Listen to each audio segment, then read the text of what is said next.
The subpoena arrived on a Tuesday morning, sandwiched between a water bill and a coupon circular for a grocery store I hadn't visited in years. I remember standing at the mailbox in my bathrobe, coffee going cold in my hand, reading my own son's name on the legal document and thinking, this is not the life I built. My name is Daniel Mercer. I am 61 years old. I have worked every single day since I was 14, when I lied about my age to get a job bussing tables at a diner off Route 9 in rural Ohio. I have calluses on my hands that never fully softened, even after I traded construction work for project management in my 40s.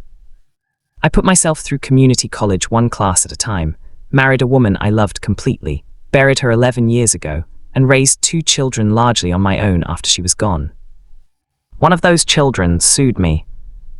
The boy I raised. Let me tell you about Ryan, because none of this makes sense without understanding who he used to be and who he became. When my wife Patricia died of pancreatic cancer, Ryan was 17 and his sister Melissa was 22. Melissa was already in college, already becoming the woman she is today, practical, warm, the kind of person who shows up.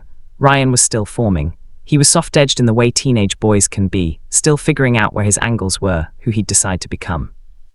I tried to be enough for both of us. I attended every school event I could fit around my work schedule. I learned to cook actual meals instead of reheating things. I sat beside him on the couch on the hard nights and didn't say anything because there was nothing to say. We watched old movies. We drove long stretches of highway sometimes, just to feel like we were moving. He grew up, went to state university on a combination of financial aid and money I scraped together. Graduated with a business degree and a series of progressively nicer apartments that I helped furnish, starting with a mattress and a used couch and escalating, over the years, to the occasional check when rent was tight, when a car needed repair, when life proved more expensive than his entry-level salary could handle. I gave willingly. That is important to understand. I gave because I wanted to, because giving to your children when you are able is one of the clearest expressions of love that a parent has available to them. I never tracked it, never held it over him, never attached conditions. Then he met Courtney. The change. I want to be careful here, because I have spent a great deal of time examining my own feelings about Courtney, checking them for bias, for unfairness, for the particular irrationality that can infect parents when someone new enters their child's world and rearranges the furniture. Courtney is not a bad person. I want to say that clearly. She is ambitious and stylish, and she loves Ryan in the loud, consuming way that some people love, where the object of their affection is constantly being pulled into orbit, kept close, slowly separated from the gravitational pull of everyone else. Within 6 months of Ryan dating Courtney, our Sunday phone calls became monthly. Within a year, I saw him twice in person, once at Thanksgiving, where Courtney spent most of the meal discussing her family's vacation property in coastal Georgia, and once at a birthday dinner that lasted exactly 90 minutes before they had a reservation somewhere else. I told myself this was normal, young love, new relationship energy. I told myself the same things parents have been telling themselves for generations, the quiet negotiations we make with disappointment in order to keep loving without resentment. I kept telling myself that right up until the afternoon Ryan called to tell me about the wedding. The phone call. It was a Saturday in March, 14 months ago. I was in my garage, reorganizing a shelving unit, the kind of purposeless but satisfying project that fills weekend afternoons when you live alone. My phone rang, and Ryan's name lit up the screen, and I felt the small bright lift I always felt when he called, because by then, calls had become infrequent enough that each one felt like a gift. "Dad," he said, "Courtney and I are getting married."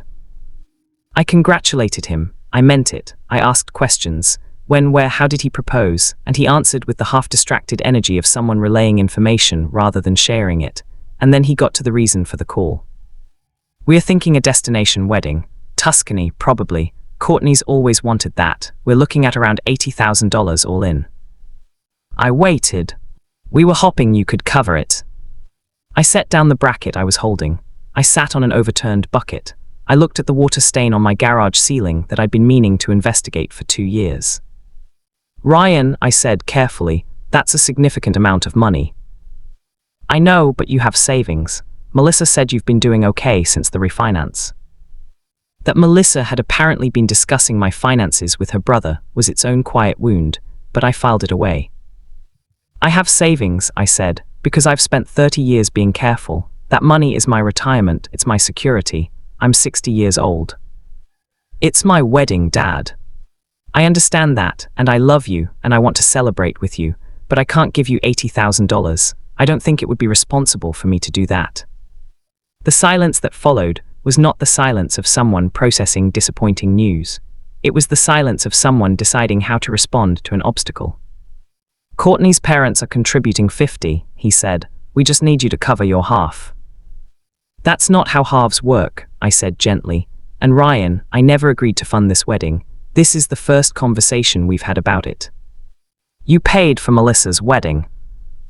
I contributed $5,000 toward Melissa's wedding, which she planned for $12,000 in a local venue with 40 guests. Another silence. So you're saying no? I'm saying I can offer you something meaningful, 10, maybe 15,000 as a gift with no strings, but I can't fund an $80,000 destination wedding. I won't have anything left. He hung up. The months between. What followed was 7 months that I will not pretend were anything other than devastating.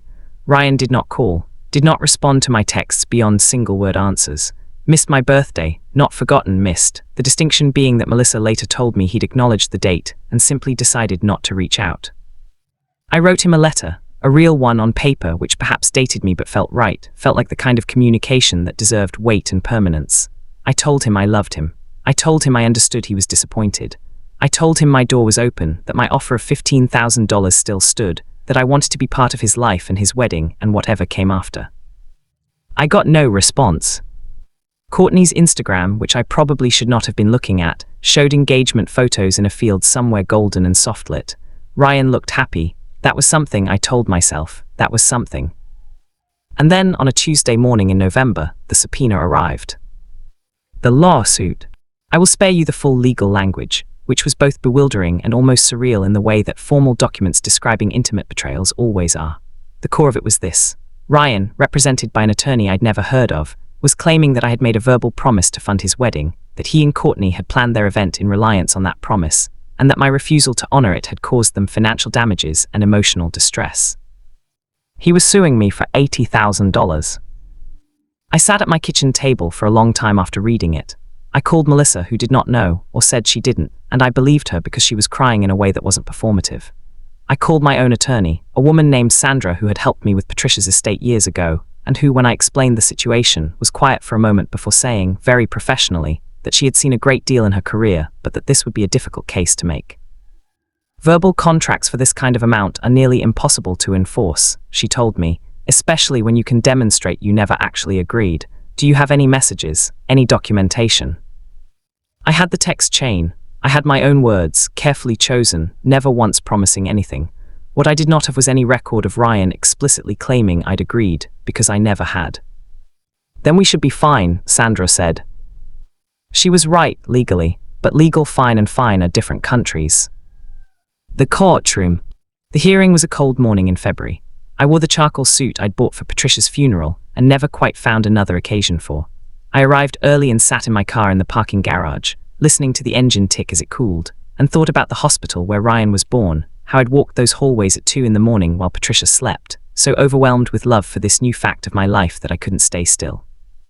He was late, he and Courtney arrived together, and she was dressed like someone attending a business meeting, and Ryan, my Ryan, with Patricia's eyes and my stubborn jaw, looked at me once and then looked away. The hearing was, as Sandra had predicted, not close. The judge, a pragmatic woman in her 50s who seemed faintly impatient with the entire proceeding, asked Ryan's attorney several pointed questions about the existence of any written agreement, any recorded promise, any evidence beyond Ryan's assertion that I had verbally committed to the full amount.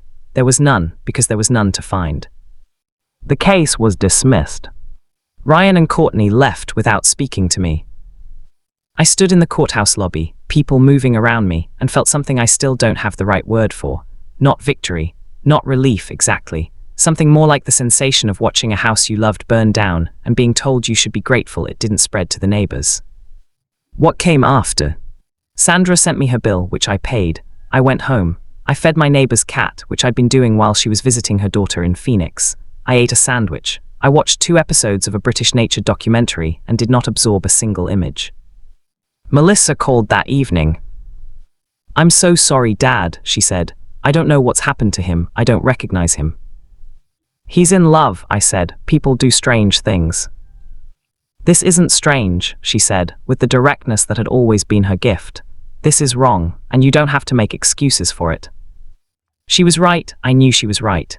But there is a particular exhaustion in being right about your own child's wrongness. It offers no comfort, only an open wound that cannot be treated because the source of it is still walking around out there, still your son, still the person you would take a bullet for without pausing to ask questions. He sent me a text 3 weeks later.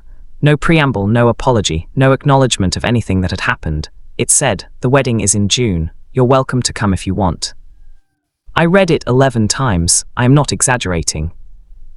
I have not responded yet. I have drafted responses, long ones and short ones, angry ones I deleted immediately, measured ones that said what I felt without punishing. I have a version saved in my notes app that begins, "Ryan, I will always be your father, and I will always love you, but I need you to understand what you did before I can walk back into a room with you and pretend otherwise." I don't know if I'll send it. What I know now. Here is what I know from 61 years of living and 14 months of this particular kind of grief. Money is never about money. Every time you see a family fracture over an inheritance, a loan, a perceived unfairness of resources, it is never actually about the money. Money is the vocabulary people use when they can't say the true thing, which is usually some variation of "I don't feel loved enough," or "I need you to prove you care," or "I'm afraid of being ordinary, and I need you to fund the version of myself I've decided to become." I could not give Ryan $80,000, but even if I could have, I'm not certain it would have been right. There are things a parent gives a child, and there are things a child must build themselves, not because the parent is withholding, but because the building is the point. The Tuscan wedding would have come and gone. What Ryan needed, what he still needs, I think, is to understand that love is not an open account, that relationships require maintenance and presence and the small unsexy work of showing up. I also know this, I do not regret saying no. This is not defiance or pride or the stubbornness that Melissa has always said I wear like a coat. It is simply that I looked at what remained of my life, my security, my retirement, the small dignities of a man who has worked without ceasing, and I could not surrender it to fund a party I was barely invited to. I said no because it was right. He went to court because he could not hear it.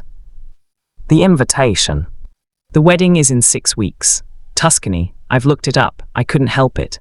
A hillside venue with cypress trees and terracotta, and all the golden light that his and Courtney's life is apparently going to be photographed in front of. I think about going.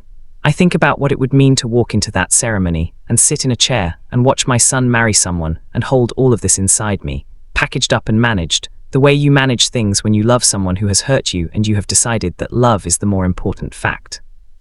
I also think about what I deserve, which is something I am still learning at 61. To consider. Melissa has offered to go with me if I decide to go. She's booked a refundable flight. She said, "Whatever you decide, I'll be next to you." That is who she is. That is the child I also raised, who came out of the same house, the same grief, the same fumbling attempt at fatherhood. I have not bought a ticket yet.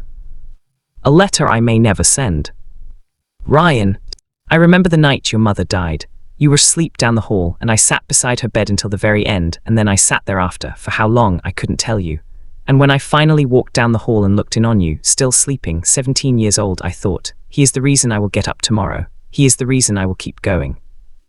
I kept going. I am still here. I would like very much to come to your wedding, not because the lawsuit didn't happen, not because I am pretending, but because you are my son, and your mother would have wanted me to try. I am trying, Ryan. I need you to try too. Dad, the subpoena is still on my kitchen counter. I know I should throw it away. I keep it there the way you keep something that changed you, not as punishment, not as evidence, but as proof that it was real, that I stood in it, that I did not break. My name is Daniel Mercer. I am 61 years old. I am still standing.